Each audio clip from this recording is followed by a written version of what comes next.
Hello and welcome to Unfun Stuff, your source for everything unfun. And today we're going to be going through a very special unfun deck profile. This is a deck I just played this last weekend at the Orlando Regional License Exam. I've played Toga before at several different tournaments. Been having fun with her a lot, and this is, I think, the one of the builds of all time. I know there's a lot of Himiko Toga fans out there, but only the real Himiko Toga fans subscribe to the Unfun Stuff YouTube, Twitch, and Patreon channels, ring the bell, and watch the Brewing with Birch and Bromley podcasts on Tuesdays at 8 p.m. EST. And the greatest coomers of all buy all of their hobby supplies from www.unfunstuff.com. Before we begin, I have an extra one of these very fancy regional license exam mats. So I will be giving one away to a lucky commenter below who tells us what your favorite thing about the MHA, My Hero Academy card game is. Without further ado, let's go over a deck that I call St. Augustine in Hell. So this is Toga. Himiko Toga is a character who is very versatile, very consistent, and extremely in line with the way that I like to play the game. She sees a lot of cards, she puts marginal speed on things, and she's very difficult to interrupt and interact with almost, she's very, very good at finding the pieces she needs to interact with you, and she doesn't really care if you're interacting with her own game plan, because speed is speed. If you have speed hate, you have speed hate. If you don't have speed hate, you don't have speed hate. And we're going to be playing strings to kill people. So what does she do? You should know that. I'll put it on the screen, of course, anyways, but just for you guys. But let's get right into the attacks, foundations, the sideboard, and some of my thoughts on the matchups I had, the weaknesses and strengths of the deck, and how I came to the placement that I did. So first up, we got 4 Back Alley Haymakers. Back Alley Haymaker is just a kind of a Nutter Butters card. It's above rate for most stun 2s in the format. Most stun 2s are slower, either 2 or 3 speed. They're all about 5 difficulty or 5 difficulty, right, where you have to play a card or something like that. But this one truly always gets you a card into your from your discard pile, or you get to draw. It's a very, very versatile card. It has EX on it, so it can be even faster, and there are ways to make it larger, which we will get to in the foundation lineup. But it's just the strongest opener in the game right now if you're not playing some sort of one-shot play style. It's a very, very solid, very, very strong card. Frog Lashing is a card that it's just very, very, very, very strong. You've seen it being played in every single Osprey deck. You've seen it being played in every life deck from here until the end of time, because it is functionally 3-diff, because it readies 2 face-down foundations, and it comes in for plus X damage, right? 6 plus X. X being your readied face-down foundations, and that's always going to be very strong because the life symbol, the water symbol, and the air symbol all have plenty of ways to flip foundations on demand, and then readying them and stuff like that. It's just it's good at every point in the game. You can kill people early with it, you can kill people late with it. It's just very, very strong. Putting speed on it is the only thing that you must find some way to do, because it takes care of everything else by itself. Tongue Whip is the other 4X until you get into Top Cut, where you forget to write in your copies of the Tongue Whip, so they come out and you're left with 4 low blocks in your deck. But the attack is very much like Frog Lashing in that it is a great opener. It's a great middle of the turn attack. It's a great end of the turn attack. It's just very versatile, which is why you see these at 4X. These are cards that are good at, regardless of whether I have multiple copies of it. I don't care if I have, I'd love to have 3 Tongue Whip, but I'd love to have 3 Frog Lashings. I'd love to have 3 Back Alley Haymakers. And you can see they also cover each of the zones. This is one of the really strong parts of the life symbols, that we have great zone coverage across the board. Just on our attacks, which because we're playing a string deck, sometimes we prefer to sculpt. Most of the time, though, I'm playing 1 poke, and all 3 of these cards are great pokes in and of themselves. Onto the 1/3X in the deck is Create Capturing Net. It's a card I don't really like all that much, but it just plays very, very well in this deck specifically. I've tried other things in this slot. They came out when I was playing against asset decks, and there were a lot of asset decks, to put in Wire Arrows and more copies of Naval Laser Beam. But this card's very good for slotting in if you didn't have the right pieces for the turn. Sometimes on turn 2, you found an Exciter for Blood that's going to be able to draw you many more cards, so it's great on that turn. Sometimes you want to grab Tight for Lips and stuff like that, and you didn't have a back alley Haymaker. It's just good for getting the pieces you need for a turn. However, I don't think it's a great card. It's super slow. The stun 2 isn't actually that relevant most of the time because you're playing big strings where the stuns don't matter. Your opponent wasn't going to be able to block most of your cards anyway, but it is good, and it has a high block, which is the most important zone in this format. The next 2X is Cannon Blast, which is important for dunking people. This is a format where it's beginning to favor 6-handers, it's beginning to favor 5-handers who are capable of putting big damage on things. And also TogAoyama, right? You need to be able to blow out TogAoyama on turn 2, and this is a card that lets you do that. There are 2 more in the sideboard because sometimes 11 damage is all you need, and this card is certainly capable of putting that out. It is a high premium. It is functionally a difficulty, going in the opposite direction of the Frog Lashing, right? Becoming more difficult as opposed to less difficult. But sometimes all you need is damage, and this card certainly puts the damage down. Second last 2-of is Alleyway Ambush, which is super effective in Toga. Because we're playing deep strings a lot of the time, where we maybe open with a back alley Haymaker, go into a Tongue Whip, Frog Lashing. That's 4 cards in our card pool. We can play a 0 diff out of our hand for the cost of, on a 4, and then we can play a couple of back alley Haymakers if we found them, put damage on them with things like Tight Lipped, like Floating Around with My Babies, like Self-Sacrifice, which unfortunately I forgot to write in for this event. But there's lots of ways to put more damage onto it, and it lets you extend a little bit into those, like I said, big hand-sized characters who have lots and lots of health pool, because we can poke very effectively. You can poke and gain value over the course of the game, but sometimes you are pressed and you need to find ways to kill people and not let them get another turn, and this is a card that allows you to do that. The final attack is Naval Laser Beam. Again, there's 2 more of these in the sideboard. It's just a great all-around attack. Unfortunately, it's a 5 difficulty, and Breaker is not that effective in this format. Fourth Kinds doesn't care about Breaker very much. These Jiras that are playing double jab pummels and stuff like that don't really care about the Breaker. TogAoyama doesn't care about the Breaker. There's lots of characters, Asui doesn't care about Breaker unless you're double breaking her and things like that. Lots of characters do not care about the Breaker.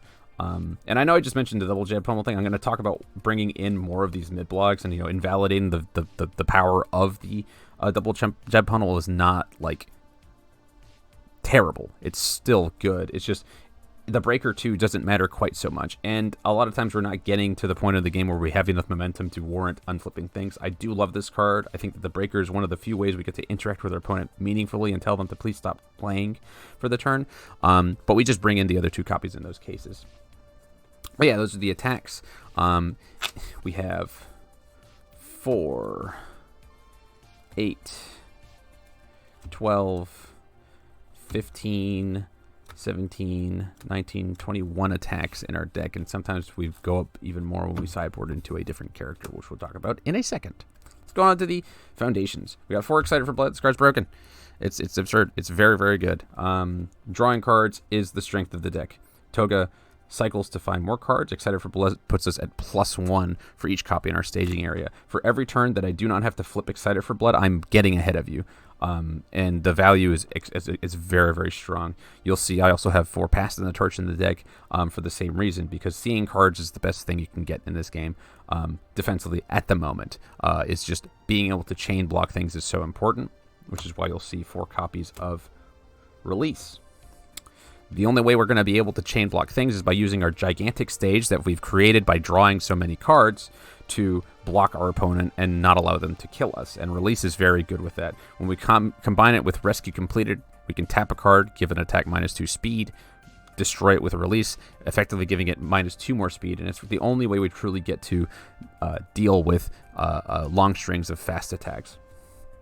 Another 4X is Someone with Style. It's a card that lets us defend better, it lets us offend better, and being able to flip it, unflip it with Tight-Lipped and the cape makes our offensive strings a lot more consistent, because they are difficult strings, but being able to ready cards allows us to play a lot more of the attacks in a turn than maybe we should have been able to. It's a very, very powerful card, not to mention the fact that stun is very prevalent in this format, and this lets us say, hey, if you stun me, I'm going to free block that attack. And that's why it's 4x. It's just a very, very powerful card. Another 2 high block. Highs are the most common attack zone in the format. Just very, very strong, very, very good. Tight-lipped, a 1 mid, 0 difficulty foundation that was blank would be a card that I would slot into my deck in this format. Being able to pull out a 1+ block at any point in the game is very good for breaking the mathematics of our opponent's speed. Right, they're going to be expecting a 2+ block at any given point, and this is just an insane card to be able to hold and be able to block with. For the same reason that I really like having 0 mid blocks, like the Aoyama that I had main boarded. Just messing with people's maths and convincing them that you can't block something that you can block is really, really strong. This also has the benefit of having text on it. It says, enhance flip a foundation, give your attack +1 damage. We have our naval laser beams. We have our back alley haymaker to bring it into play. And we have frog lashings to capitalize off of all of the flip foundations we have deeper into a string. It's just a card that allows us to actually put real meaningful damage onto our 4 to 6 damage attacks across the board. It makes it so that back alley haymakers, if we have this and maybe a self-sacrifice or a floating around with my babies, which is right here, we have 3 of, it gives us the capacity to do really big damage, right? What could have been, if you have a back alley turn, just 15 damage. If you have a tight-lipped and a floating around with my babies, it's 6 more damage, which means you kill a 7-hander if they're not blocking, which is very important into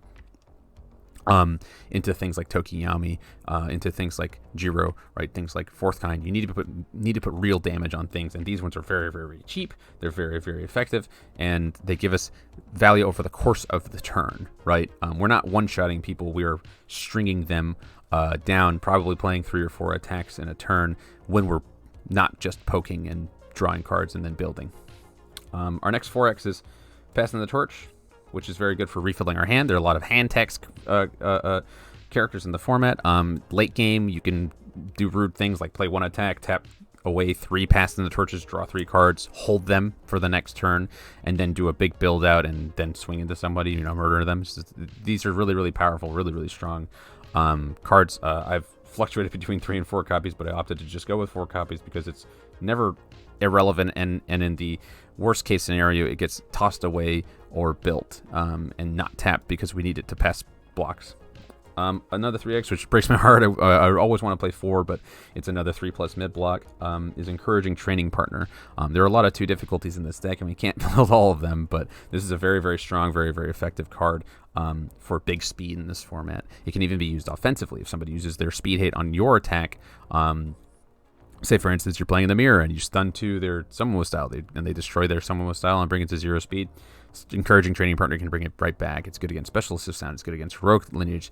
And defensively, it's great against characters who are putting all of their eggs into one basket. And it lets you easily answer very, very fast, very, very big attacks. Just very, very good. Wall Cling, which you can't see very well, but I have 1 of each copy because I think it's funny and it triggers Phil Birch. Wall Cling is just a really good card. Being able to answer throws, being able to use a plus ultra on any block zone, being able to, turn one of your bad blocks into a good block. Just very, very good, very effective. It's a staple at this point. I've got 2 risky completeds. It's another 3 difficulty, and most of the 3 difficulty slots are in the Excited for Blood column. As a 7-hander, you can warrant playing more 3 difficulties, but because we're often stringing, it's harder to play our 3 difficulties. And these both luckily have very, very good block zones that I don't mind holding on to. But I wouldn't play more than 2 copies of Risky Completed just because it's another 3 diff, and I don't want to draw too many of those on turn 1.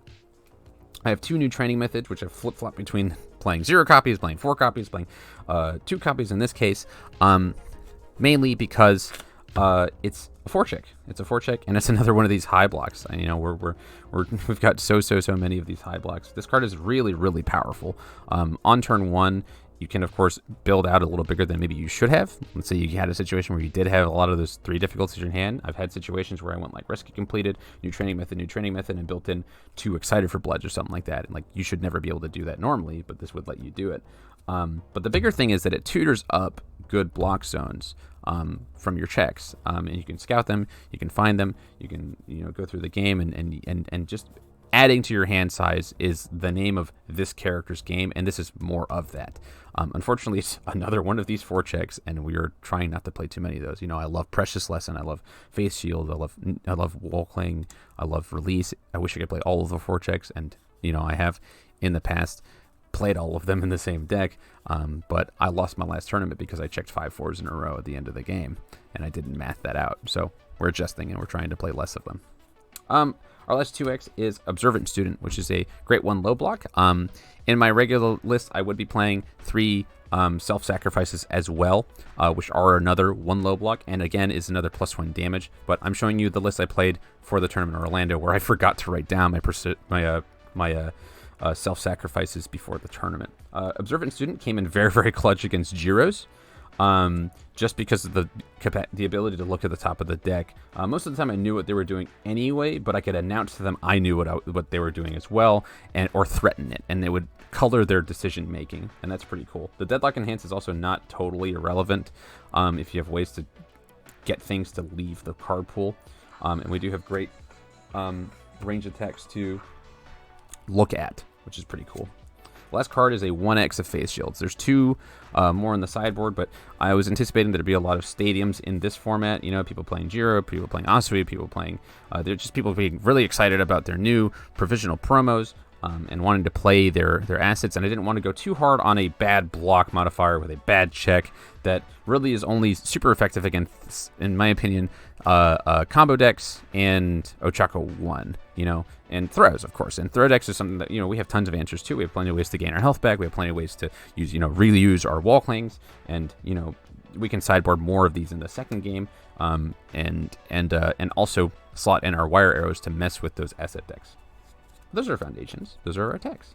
Let's talk about the actions and not foundation slots. So first up, we have 4 Ready, Set, Goes, which, regardless of where I'm going first and second, I've learned to just keep it in my hand.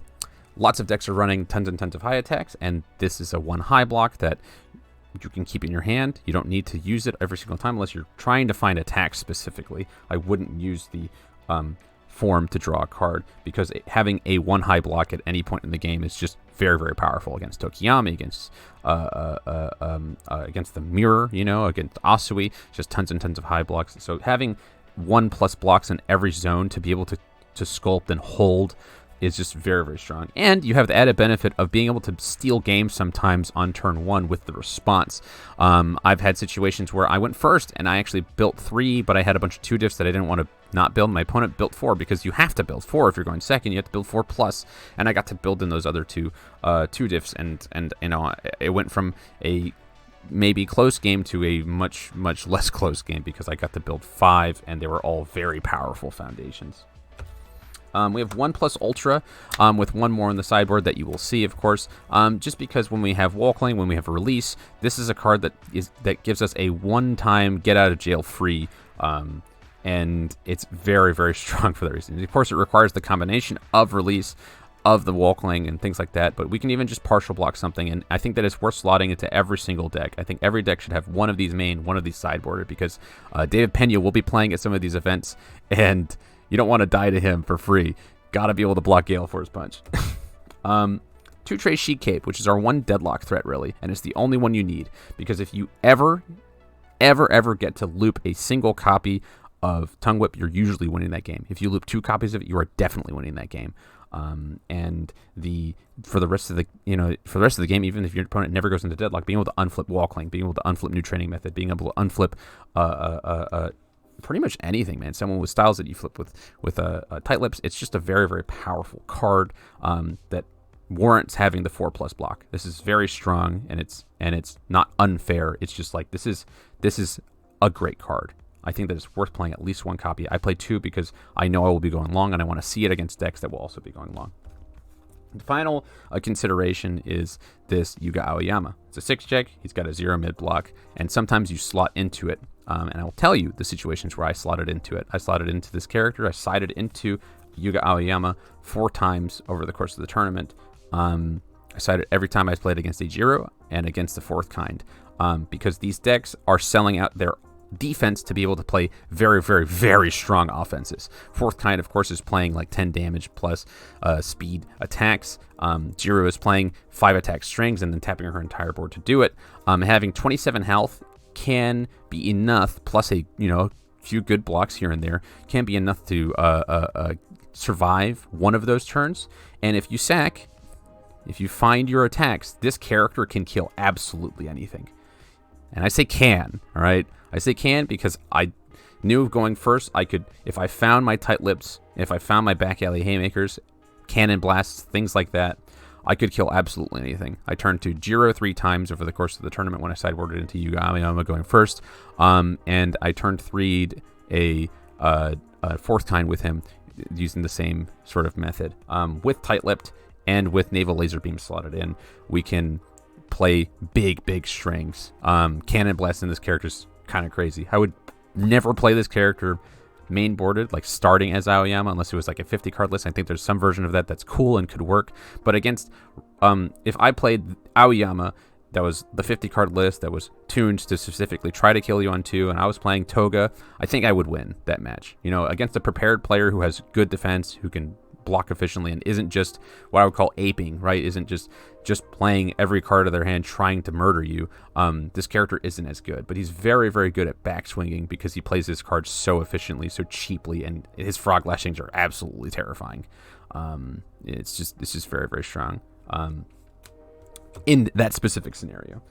And I came to the conclusion kind of last minute on Friday night, the night before the tournament, after Jose rolled a die, because I was between playing a good Staff Strike Jiro list that I've been playing for months and months and months, and this Toga deck that I was not totally sure of because I knew the format was going to be very, very fast, and I just had him roll a die. I knew that my attack lineup wasn't going to slot into a Chaco 1 like I could at the Nationals. I knew that I wasn't going to try to sideboard into Mei Hatsume because there weren't going to be as many fast deck or slow decks where she would be relevant.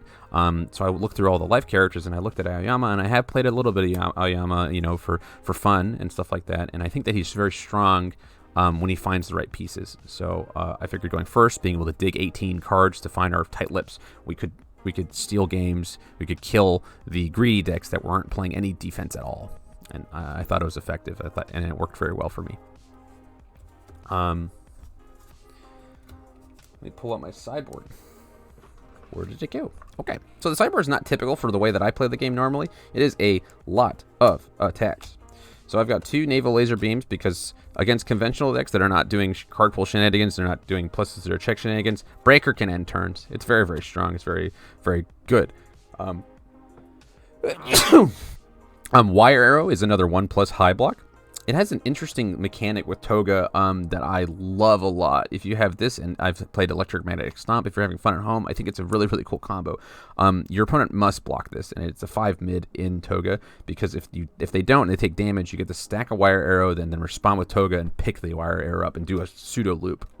It's anybody on the life symbol can do it with Excited for Blood specifically. It's something that Dan Nelson did at the last provisional that I played in.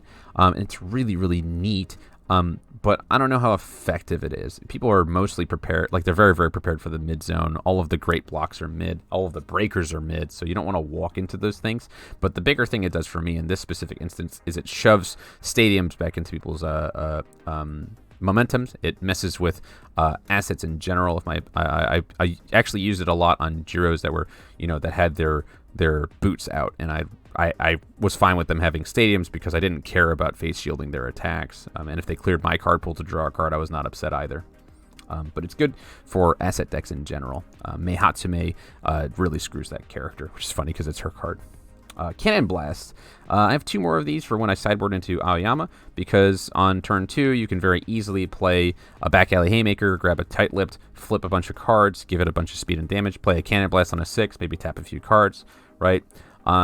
Give it a bunch of speed, give it a bunch of damage, and then tap Aoyama's face with your 5 foundations and play your Cannon Blast on a 2, your second Cannon Blast, and then send 2, 9 high for 14s. And it's really strong in that character. Even stronger, which is kind of crazy, than Naval Laser Beam is. And on par, I think, with Frog Lashing in terms of how much damage it can do. in that character specifically. And finally, the final attack is Net Gun Surprise, which I think is just very good into characters that are doing deep strings and playing big attacks. I think that a lot of air decks aren't playing Airstream Driver, even though they should, and this card is like my ultimate counter to Airstream Driver. I love playing this card into Airstream Driver because a lot of times they'll play a high attack or a mid attack and then, you know, poke into the Airstream Driver, and this lets me just say, no, you don't get the speed. In fact, it's at 1 speed. I'll get the block of this really, really cheaply, really easily. But it's great into a lot of very, very strong characters in the format who are playing, you know, like deep strings and their final attacks very fast. You know, maybe a Home Run Comet in Jiro or a Dark Shadow or Dark Shadow Ruin in TogAoyama. You know, Fourth Kind also is playing, you know, like Reciproc Extends into very, very fast high engine kicks, and this invalidates that plus speed that Reciproc Extend has. I think that I would probably play this main boarded if I were to change this deck today. I would play one main, one side like I did in the past. The final sideboard slots are 2 more face shields. I'm playing a lot of attacks because I was trying out this Aoyama sideboard. I wouldn't normally do that. It's just when you sideboard from a 65 card deck into a 6-hander, you need to have volume of attacks, right? I'm not going to guarantee that I'm going to be able to see like double Frog Lashing turns, double Cannon Blast turns. So we just slot all of the attacks in and don't take anything out. And we just go up to 20, what is this? This would be 24, 25, 26, 27, 28 attacks in the deck so that we can try to, you know, just dump on somebody with a very, very powerful 6-hander. But Face Shield, obviously, just very good when we know that our opponent doesn't have answers for it, and plus Ultra for people who are playing very fast attacks, and I want to be able to. It's also very good when you sideboard into Aoyama because you can play, if you have momentum, you can play something very, very fast and then dump all your Aoyama damage onto it. Because he has to set 1 Sybil. I even, when I played Aoyama, I didn't side out my alleyway ambushes because they were still just 5 difficulty, 4 high 5s that I could put damage onto, and they were just an attack. Sometimes I took them out, but most of the time I didn't take them out at all. But yeah, that's the deck. Let's talk for a second about the strengths and weaknesses of the deck. Toga doesn't have a single bad matchup, and I mean this seriously. She has playstyle patterns that can beat her before she gets to play the game, but that's a problem with the format in general, I think. It's not something that's an inherent weakness to any deck in general. It's just that people are playing fast decks that are very, very tuned and capable of killing people on early turns, and it's why I think people like the attractiveness of Fourth Kind, because he has a big health pool to be able to survive, and his backswing is tremendously huge when he draws big cards. But this deck has 0 bad matchups, in my opinion. Has a lot of what I would call skill matchups, where if you are a very, very talented player, if you're an intelligent player, if you're patient, you can win pretty much any game. You just have to see the right cards, and you have to survive, and you have to play well. It's very difficult to disrupt offensively. If somebody faith shields you, you're not upset. You're not playing tons of throws. You're not trying to play this incremental poke plan. You can do pretty much anything on any turn. You can poke, you can string, you can play a big dunk in your cannon blast. It's incredibly difficult to disrupt its offensive turns without something like, you know, a double cheerful uppercut block, or, you know, Mineta putting creepy or putting a sticking some cards into your card pool. But those decks are falling off the face of the earth right now. It is resistant. It's resilient, it is reliable, and it is consistent. Life gain is extremely powerful in this format because, I don't know about this format in particular, but it's very, very good into a conventional play style where we are trying to poke early to get momentum, and then spend that momentum and use our first pivot to be able to finish you off later. And being able to gain life back means you're unassailable, right? It makes it so that your opponent feels like their pokes early in the game didn't really even matter. We have extreme amounts of card draw and filter, as we talked about before. Excited for Blood, Back Alley Haymaker, Passing the Torch, and Toga herself. It lets us get to the cards we want to see over the course of the game. We see many, many more cards as draws than we do as checks, and that means you're going to find the cards that you want to find, and that's awesome. It's really, really strong and really, really fun. It's the thing that I love to do the most in this game. There's lots of technology for much of the meta environment. You know, we have plenty of cool blocks. We have plenty of ways to disrupt. We have extremely good block modifiers across every zone. It's just really, really strong. And we can sideboard into even better technology. If there's somebody who's just playing, you know, a really, really greedy play pattern, we can slide into a really cool answers to that stuff, which is cool as well. It will absolutely never lose to a throw or poke deck. I certainly lost to a Kirishima 2 that I would describe as a pokey deck in my top 16 match, but a lot of that had to do with the fact that I had a deck list error. 2 deck list errors, actually, where I forgot to put self-sacrifices, which were 3 low blocks, into my deck. I had a deck list error where I did not write in my tongue whips, and they were therefore removed, and I got a game loss to begin the top 16 matchup. So I started the game with 4 low blocks into the Kirishimas, who Andrew DeVille was playing a lot of low attacks. Chops, he was playing Berserker Blows, and in my final turn that I played against him, because we were playing I was playing a very efficient, controlled game. He was not able to put any meaningful damage into me until that turn. I just had actually 8 high blocks in my hand, and my only mid block was used on a chop early in the turn, and he went, "Oh, well, you don't have any mid blocks. I guess I get to kill you on this turn." And that happens sometimes. I messed up. I had a deck list error. That happens. I need to learn from it. I need to do better at events. If you are at an event, you should always get your buddies to check your deck list, and if you can, just submit it the night before. Don't do it like I did. I was super indecisive, and so I didn't really know what to play. But I was punished for it, and rightly so. I wasn't upset with the judges or anything like that. I messed up. But this deck should never lose to that style of deck in general. And I'm fairly confident that if I had my deck at quote-unquote full power, if I had all my low blocks back in the deck and all that stuff, I don't think I would ever lose to that Kirishima deck. I won't say that. I think that it would be a much more fun matchup for me. I think that I feel confident playing into that deck because it's the kind of play pattern that Toga likes to play into. The offense is more powerful than your opponent will be prepared for, specifically because things like Frog Lashing and Cannon Blast can do extreme damage to your opponent. 10 plus damage is something that you can't just shrug off, and because of the floating around with my babies, because of the tight lips, because of the self-sacrifices that you're going to slot in the deck, because you're not going to forget like I did, these make every attack meaningful. You're playing a lot of 4 difficulties, a lot of cheap attacks that ready things and build things down, and because of this, they sacrifice offensive power. They're not dunks, but you turn every attack into like a third of their health, which is really, really good if you have these if you're playing strings, right? It makes it so your opponent has to actually block you. If Toga gets ahead, she's never falling behind again. If she gets ahead of you, it's very difficult to steal the game back from her because she's going to have so many cards in hand, and there's not very many ways to make completely unblockable attacks in this format. And when they are, it's usually because of speed, and there's answers to speed in the form of resets and in the form of plus ultra in this deck. You're rewarded for patience and knowledge of the meta environment. The more you know about your opponent's, the way that your opponent plays the game, the more you know about their cards in their deck, the better you can sculpt. Because if you have the right zones, you can block all of them, and that's really, really strong. So if you get to turn 4 plus, I think that this deck is favored in almost every matchup, with the exception of like maybe Tim Keefe playing TogAoyama because he'd be smart and tap all of the releases. Talk about the weaknesses for a little bit here.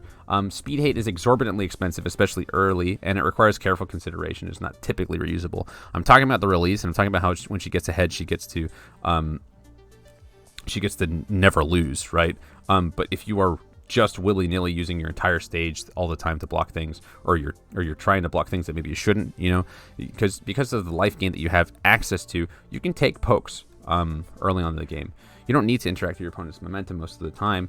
And so sometimes you should be taking 4 to 6 damage attacks so that you can block their 10 damage attacks and survive. Having 1 life is better than having 0 life, and only using your speed hate and things like that for when you should is an important skill to be able to use. It's susceptible to early aggression if you have a bad early draw. I'm talking about situations where maybe you don't draw the 1+ blocks in your hand. You're left with passing the torches to block. You're left with encouraging training partners to block with. Most of the attacks, thankfully, have incredibly good blocks, but you can die early if your opponent stuns you out and then leaves you with bad block modifiers in your hand. This is it's not a one-shot deck, and the offense can be difficult to weave and very easy to flub. If you do incorrect sequencing, if you play things out of the wrong order, you look at your opponent's board and you realize that they can block certain things. You know, it's not easy to play a string in Toga, and because you can't just play, you know, cards. You have to try to dig for things. Sometimes you have to pump the brakes and you know, just take the little victories. And so not overcommitting is a really important thing unless you know you have a kill. It's not easy to play defensively, and you need to know, like I was saying, when to block and when not to block. Because of the access to life gain, you can be very flexible with the amount of things that you take. A lot of 7-handers need to block as much as possible. This one, because of her access to life gain mechanics and ways to unflip that life gain stuff, gets to get a little more breathing room defensively, and so don't get baited into blocking things that maybe you shouldn't. Why and when should I sideboard into a different character? Because this is certainly not the first time I've ever done it. It won't be the last time that I do it. The character, if you have a character that struggles against something in particular, for instance, if you're playing Shigaraki and you, you know, want to have an answer for Eraserhead, you know, a sideboard character can be valuable for that reason. Nomu, same situation, same answer. If your offense and defense slot into another character very well or seamlessly. I had a previous version of this deck that used a lot of zero gravity lifts. It had more charges, it had more high attacks, and it sideboarded into Ochako 1 really easily. And that was my answer at that time. I think this one, because of all the tight lips, because of all the incremental damage and all of the cannon blasts and the frog lashings, it sideboards into Aoyama really effectively. But I would only do it in specific cases where my opponent is clearly not planning on playing any defense at all. If they're just going to plan to tap most of their board every single turn offensively, that's the only situation where I would sideboard into Aoyama. And also, finally, because it's funny. Every single time that I sideboarded into Aoyama, my opponent went, huh, which one is that? Because they didn't even know which picture is on which Aoyama. They had to read them. And if I was responding for +1/+1, they're like, whoa, what is giving all that damage? And it requires, so it's funny. It's just funny to be able to surprise people and do something cool and innovative and fun, and just fun in general. Finally, I wanted to go round by round really quickly about what the things I played against were. In the first round, I played against a new player, really cool guy. His name was Gabriel Vasquez. He was playing Midoriya 1. He almost killed me in the second game. I was really scared, actually. And it was funny because I thought I was playing against Midoriya 2 because he had a fancy promo. But it was cool to play against him. Hope he keeps playing. Hope he has fun with the rest of his. Hope he had fun the rest of that tournament. But he was like, "Yeah, I'm here to get some promos and learn to play the game more." And I was like, "That's good, man." You know. The second round I played against my fellow shop owner, Jacob Missouri. He was on Snipe 1. He had his Nomu sleeves and his mat, and he was kind of baiting people and sideboarding into Snipe 1. He played Snipe 1, which I thought was very funny. It was a pretty cool deck. He got to, I think he burned me for like a total of 10 health because he kept sniping attacks off the top of my deck. And it's actually kind of cool in this format because there are a lot of like 50-50 decks. People are like greeting out to play tons and tons of attacks. And if he can play better defense, I think that he could actually do some serious damage with his character. Being able to ready anything on defense, it's like it gives him some flexibility and allows him to like play more attacks offensively. I thought that was really cool. It was a really neat deck. Round 3, I played against Barry Everson, who ended up being in top 4. It's my first Jiro of the day. I think I played 3. Yeah, I played 3, and I played 2 more the following day in a provisional. But Barry was the first Jiro I played, and he was off to the races. The first game, I managed to control him, and I beat him over the course of a few turns. The second game, he really blitzkrieged and slammed into me and got the damage where he needed to, and he beat me. In the third game, I sideboarded into Aoyama going first, and I turned to him with a back alley haymaker into 2 cannon blasts, and he looked at the top of his deck with Jiro, and he very clearly had 2 attacks. Like, if I was to tell Barry anything, it'd be to work on his poker face, because I knew exactly what was on top of his deck, and I said, oh, well, I guess I kill you on this turn. And then I did. We sent a 7-high 9 back alley haymaker into a 9-high 14 cannon blast into a 9-high 11 cannon blast, and it was pretty sweet. Round 4, I played against Z Lao, who did top cut, and then he just yeeted. He said, yeah, I'm done. I don't need to play the top cut. He was on Aussie 1. He's playing a 25 attack, 25 foundation deck, I think. It was like actually 50-50, and I was so upset after playing against it because I felt like I didn't get to do anything. I literally played like a total of 2 turns, I think, in 2 games. Because he built like passing the torch, preparing for battle, And then he responded with Ready, Set, Go and built 2 more foundations on my second turn because he went first. And then he proceeded to play 8 attacks because I didn't find a Faith Shield. Second game, I sideboarded in 2 Faith Shields, and I mulliganed extremely aggressively to find them because I figured out what he was doing, and I just didn't find it. We dug 21 cards and then built a new training method and made three block checks and just didn't find a Faith Shield, so I didn't get to interact with him. And the second game, the same thing happened. I built on turn 1. I built again on turn 2, digging for new training method. Digging for Faith Shields and just didn't find it. And then he played 9 attacks on his turn 2. So I didn't like that deck. That was, I think, the least fun I had in the tournament was playing into that deck because it was so not interested in playing any defense. It was just like, well, I hope I draw the better half of the foundation, or as a 7-hander, you're gonna with a 50-50 deck, one of those 3 hands you draw on turn 1 is gonna have 4 foundations most of the time, and going second, you get to send back the 4 attacks that you get half of the time, and you will almost definitely get your 4th foundation and be able to build it. So it's just preying on the mulligan rules in the game, and I didn't like that at all. I think that in Top Gut, there were not very many Face Shield things. So if you had played, you had a good chance of just like sacking the event by just, when you play a Tongue Smack. And this is my chief complaint about the card when people play it. I know I'm talking about this guy's. He was very nice. I was super salty, and I'd like really want to talk about the game afterwards, but I didn't mean it to mean offense to C or anything like that. He seemed very, very nice. When you play Tongue Smacks and you play all this card draw, a lot of the time you can, if you're playing 50-50, play an attack, check an attack, draw a foundation. Play an attack, check an attack, draw a foundation, because you are literally at 50-50 odds. So you can get the wrong end of 50-50. But because of all the card draw he was having and all the card reading he had, it didn't really matter. He just every card drew another card, or his staging area drew another card, or cycled and all that stuff. And it was really frustrating to play into, honestly. I didn't like it at all. Round 5, I played against Matthew Cruikshank, who was also playing Jiro. This is another one where I sideboarded into Aoyama and took the second game, I'm pretty sure, off of him. And I might be wrong if Matthew's out here and he listens to the video and you're like, bro, actually I was playing Oz-Sweet 2 and we played a really cool throw-off, then correct me, but I think it was a Jiro.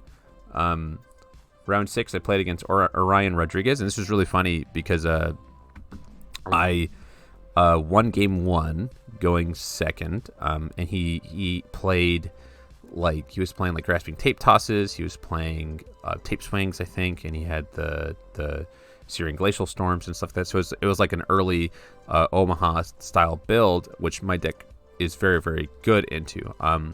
Going second, I opted to play Aoyama anyway because I wanted to try how that list would play into him, and then he blocked a whole lot, and I was really surprised. The third game, I stayed as Aoyama because I was like, no, I want to do 34 in a turn, and then I did 34 in a turn. But afterwards, it was really cool. This is a really neat insight into the way that the meta develops. He said to me, I wanted to try something different with fourth kind. Lots of people were playing the kit package, and I wanted to try playing a more control-y, big, damage throw thing. And it's cool because that's what the original fourth kinds were doing, right? The original ones were playing, big throws turn after turn. They were grabbing the tape swings, they were doing the grasping tape tosses and stuff like that. And he was not from Omaha from what I could tell, but he kind of wrapped around the other way. People figure out things regardless of where they're from, and I think that's really cool that he saw that he looked at the kick list and he went the opposite direction. So it's cool that lots of different people came to different conclusions. I'll talk about the way I feel about the meta development later on. Round 7, I paired into Sam Tate, and I said, I don't want to play Sam Tate again. He's going to beat the crap out of me. And he came up to me and said, hey, man, you want an ID? I don't want to play against you right now. I don't want to do 2 win-and-ins. And I said, yeah, sure, man, let's ID. So we had a nice, hour-long conversation. We were just hanging out and chatting, and love Sam Tate. Go check out Ace Maneuvers. Really, really sweet guy. Round 8, I played against Jeremy Cladd, who was also on Giro 1. I managed to steal the first game by playing good defense. And the second game, I recognized that he was playing very aggressively. He was tapping a lot of his board to play his deep turns. This is a good symbol Jiro, which is kind of cool. You know, he's playing back alley haymakers, tons and tons of stun, you know, capture net.